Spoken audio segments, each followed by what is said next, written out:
डिलिव्हरीनंतरचा एक खूप कॉमन प्रश्न आहे, त्याविषयी बोलणार आहे, जो की इपिझिओटॉमी कट. इपिझिओटॉमी कट म्हणजे काय, तो किती दिवसात बरा होतो आणि त्याची काळजी कशी घ्यायला हवी.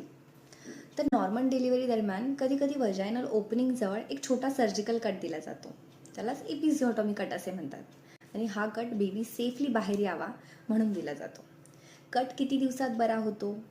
साधारणपणे इपिझिओटॉमी कट 7 ते 10 दिवसांमध्ये भरायला सुरुवात होते आणि पूर्णपणे कम्फर्टेबल वाटायला 3 ते 4 आठवडे लागू शकतात. पहिले काही दिवस बसताना चालताना थोडी वेदना जाणवू शकते, पण ह्या गोष्टी नॉर्मल आहेत.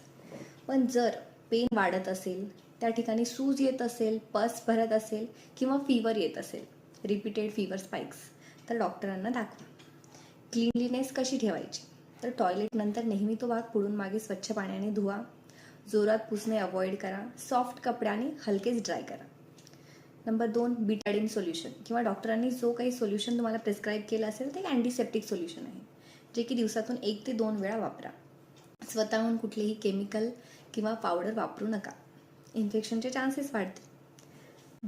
वेळेवरती पॅड चेंज करा, कारण डिलिव्हरीनंतर जो डिस्चार्ज येतो त्याला लोकिया म्हणतात आणि त्यामुळे ओलावा कंटिन्यू त्या जागेवरती असणार आहे आणि ओला पॅड इन्फेक्शन वाढवेल.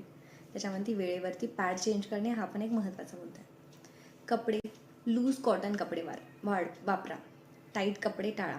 एअर सर्क्युलेशन हे पण एक महत्त्वाचं आहे. तुम्हाला काय गोष्टी अवॉइड करायच्यात इपिझिओटॉमी कटच्या दरम्यान? जोरात बसणं, स्क्वॅटिंग पोश्चर, इंटरकोर्स जे की डॉक्टर क्लिअरन्सशिवाय तुम्ही नाही करणार. घरगुती उपाय, तेल, हळद अशा गोष्टी स्वतःच्या मनाने त्या ठिकाणी लावणं आणखी इन्फेक्शन वाढवण्याच्या गोष्टी आहेत. तर इपिझिओटॉमी कट ही भीतीची गोष्ट नाही आहे. योग्य क्लीनलीनेस आणि रेस्ट घेतला तर तो व्यवस्थित बरा होईल. तुमचं शरीर हील होत असतं, त्याला फक्त वेळ द्या. हा व्हिडिओ फक्त एज्युकेशनल पर्पजसाठी आहे. जर पेन जास्त असेल किंवा काही अनयुज्युअल वाटत असेल तर कृपया डॉक्टरांना कन्सल्ट करा. व्हिडिओ युजफुल वाटला असेल तर लाईक करा, सबस्क्राईब करा आणि तुमचे डाऊट्स कमेंटमध्ये नक्की विचारा. Thank you for watching.